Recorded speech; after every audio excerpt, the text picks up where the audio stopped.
breaking news from KXAN News. We're going to go live to Fort Hood, the scene of another tragedy this evening, as the Lieutenant General Mark Milley is about to address the news media about a shooting there this afternoon. Commander of U.S. 3rd Corps. He'll make a statement about what he can right now, and then he'll take your questions after that. Raise your hand if you have a question, and we'll direct you as to when it's time to go ahead and ask your question. All right, so the Commander of 3rd Corps, Lieutenant General Mark A. Milley.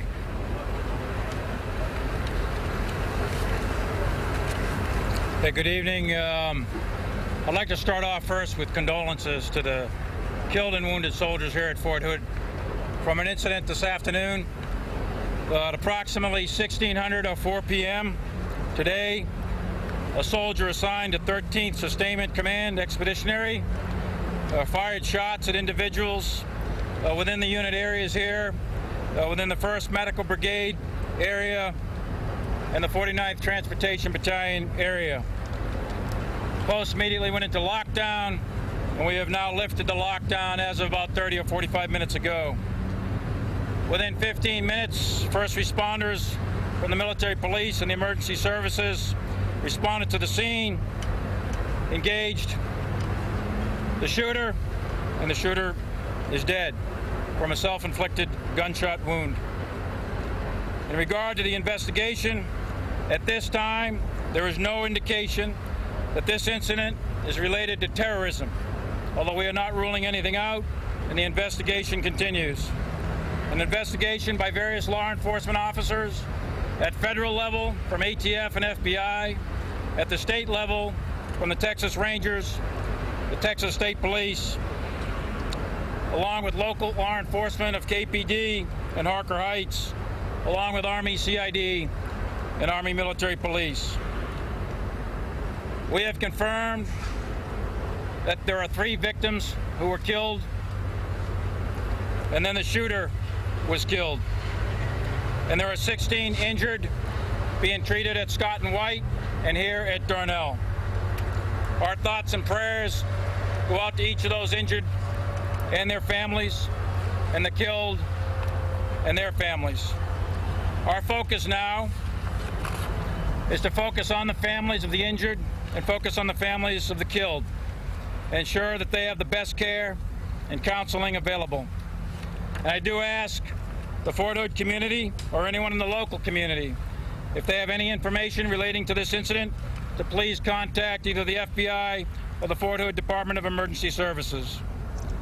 Events in the past have taught us many things here at Fort Hood.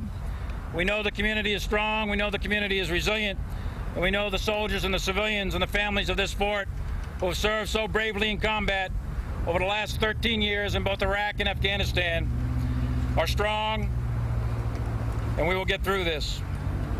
Thanks to all who have supported us. Thanks to the local community who has supported us over the last several hours and many years. And thanks also specifically to Scott and White for their excellent medical care and their ability to handle additional casualties. And with that, I will take your questions.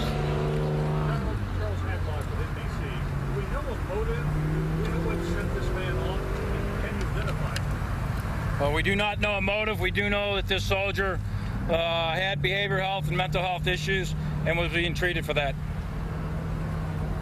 What's his name? At this point, his next of kin has not been notified, so I am not going to confirm his name. We do have his name, but the next of kin have not been notified, so I'll wait until that's been done. He has served in combat. He served 4 months in Iraq in 2011. Was he suffering from PTSD? He was currently under diagnosis for PTSD, but he had not yet been diagnosed for PTSD. Can you describe what happened? Can you walk us through it? It's under investigation. The exact sequence of events and timeline of events are not 100% clear. It is believed that he walked into one of the unit buildings, opened fire, got into a vehicle, fired from a vehicle, got out of the vehicle, walked into another building, and opened fire again, and then was engaged by local law enforcement here at Fort Hood. Milley, Sid Christensen with the Express News, sir. I'm sorry? Sid Christensen with the Express News and First Newspapers. Did he begin this thing with an argument? We have heard report that there was an argument in the WTU, and that is how this started, and that he also was using a semi-automatic handgun of some kind. He was using a 45 caliber Smith & Wesson semi-automatic pistol that was purchased recently in the local area. I am not aware of an argument at the WTU. There are some initial reports. There may have been an argument in one of the unit areas, but don't have any indication of an argument at WTU. Had he been in the WTU? He had not been assigned here to the WTU. Had he been in another? That we don't know. We're checking his background. He recently arrived at Fort Hood in February from another installation, and we're checking with the other installation to determine the background of the soldier. And obviously, we are digging deep into his background, any criminal history, psychiatric history, his experiences in combat, all of the things that you would expect us to be doing are being done right now. I'll come back to you. Hang on just a second. Go ahead. Were all of the injured soldiers were because of the gunfire or something else? They were a result of the gunfire, either direct wounds from the gunfire. Some cases there was some glass that shattered, and some have some superficial wounds from that. Others, one was jumping a fence and got injured there, but it was a result of. Sir, was this soldier in the process of being transitioned out of the military? He was not in the process of being transitioned out of the military, to my knowledge, at this time. General, can you say where his body was found? Was it in his car, next to his car, in the street, next to a building? His body was found in the parking lot where he was engaged by military police. Can you describe how they engaged this? Military police officer responded, and he was approaching her at about 20 feet. He put his hands up, then reached under his jacket, pulled out the 9mm, and she pulled out her weapon, and then she engaged, and then he put the weapon to his head, and he died of a self-inflicted gunshot wound. Go ahead. I'm not ruling out terrorism. All I'm saying is there's no indication of it at this time. We have FBI and all the appropriate federal agencies and all of the various organizations searching all the internet, Twitter, Facebook, and all the normal association you would do, and the investigation on that part is ongoing. We do not have any indications of that right now, but I'm not ruling that out. Say again? You haven't completely ruled out terrorism. We are not ruling in or out anything. Congressman McCall said today that in light of the private Abdo case in 2011 and Maker Hassan in 2009, that he's fearful that Fort Hood might be becoming a target, a jihadist target. Do you share that concern? I'm not sure I understood what he said, but no, I don't have Fort Hood as a specific target, any other installation. Can you tell us if you had any family on post? The soldier is married, does have family, and again, we're in the process of notification. Were they here, sir, or were they living in some other part? They're in the local area, that's correct. Were any of the victims known to the soldier? I do not know that. How many total weapons did he have? To our knowledge, he had one weapon, 45 caliber Smith & Wesson. What normally takes place in this? That's if I said 9mm, I misspoke. It's a 45 caliber Smith & Wesson. What normally goes on in this? Don't know how much ammunition. What normally goes on in that building? What's it? It's a headquarters building where they conduct the day-to-day administration of the medical brigade, and then in the other building they conduct the day-to-day administration of a transportation battalion. Is this a building you would visit often? They're not far away from each other. Is this a building you would have gone to regularly or routinely? The 49th Transportation Battalion, yes, he would have gone to that on occasion for administration purposes. That's his higher headquarters. For his treatment? No, not for his treatment. That's his unit headquarters. I did not say his rank nor his name, and I'll do that when his family is appropriately notified. General, what type of treatment was he undergoing? He was undergoing behavioral health and psychiatric treatment for depression and anxiety and a variety of other psychological and psychiatric issues. But he is not in the WTU at the time?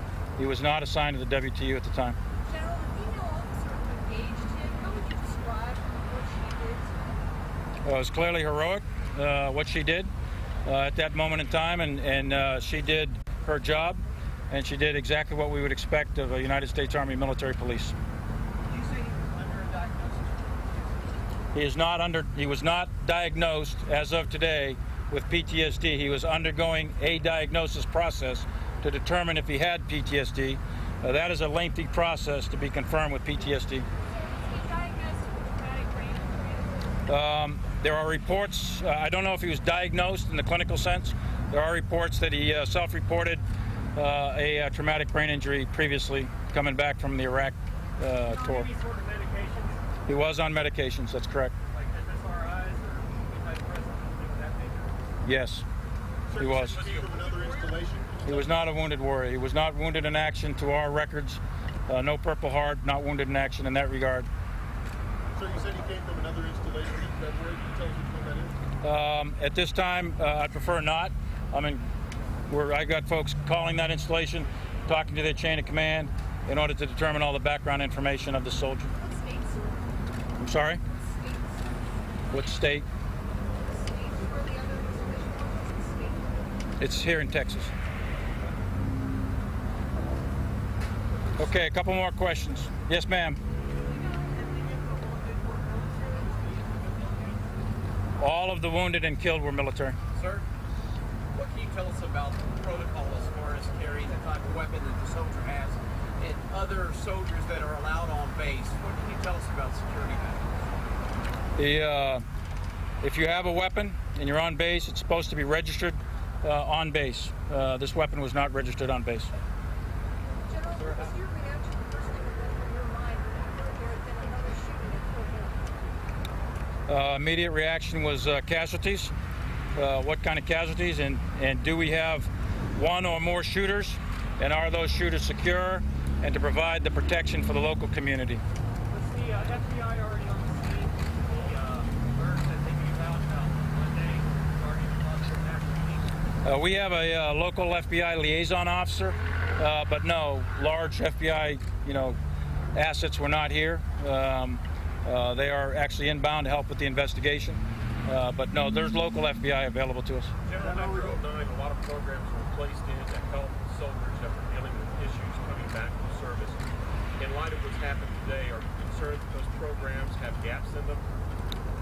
We'll have to re-examine all of those programs and see if there were any gaps. So I'm not ready to answer that just yet. General, you know that over the years now we've had three. This is the third one that we've had. First with Hassan, Nasser Abdo, and now this. Are you concerned beyond the fact that this is not the first time? Are you concerned that this place is becoming a target for people for whatever reason?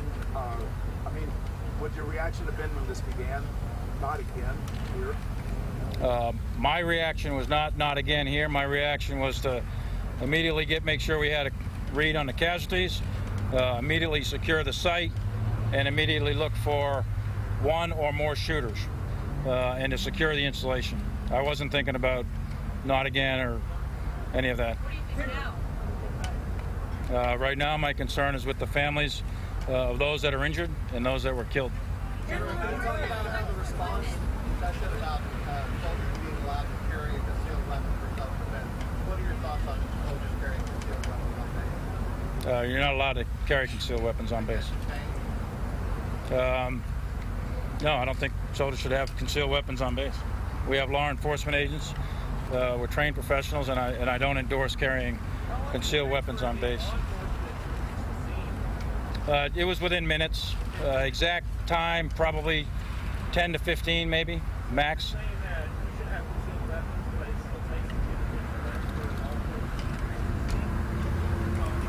I think the law enforcement acted very rapidly and swiftly, given the nature of this circumstance. Yeah, I'm not going to get in a debate with you on carrying weapons on a military installation. Sir, you mentioned that you purchased this handgun. Say again? Can you tell us anything about the gender of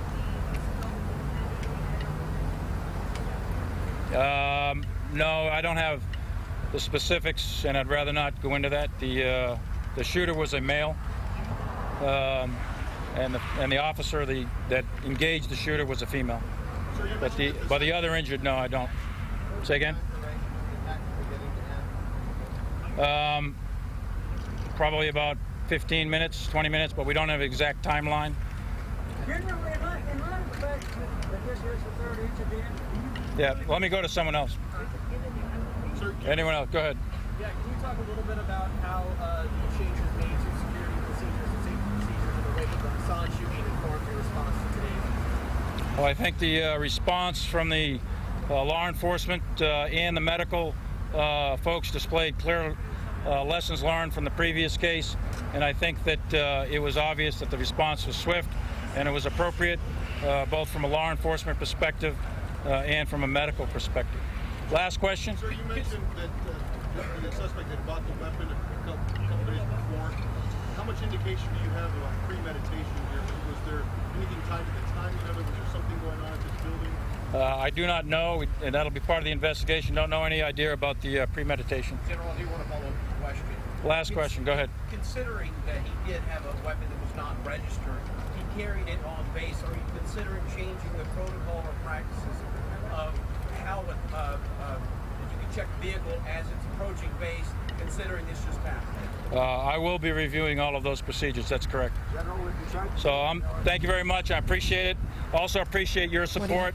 We will hold a regular press conference daily until we get all of the information out into the public that we have. It's appropriate. I don't have a time for that, but the first one obviously will be tomorrow. All right, we have been listening to Lieutenant General Mark Milley at Fort Hood, the U.S. Army commanding general, who tells us there are 3 casualties, 3 dead, along with the shooter, who's also been killed. He said took his own life. 16 injured, we are learning now. The shooter, he will not confirm the name, but Congressman Michael McCall says it is 34-year-old Ivan Lopez. We are hearing that all of the victims are active military. That is correct, and there were 16 who were wounded this afternoon. Of course, all military, some at Scott and White Hospital in Temple, others still on post at the Darnell Medical Facility.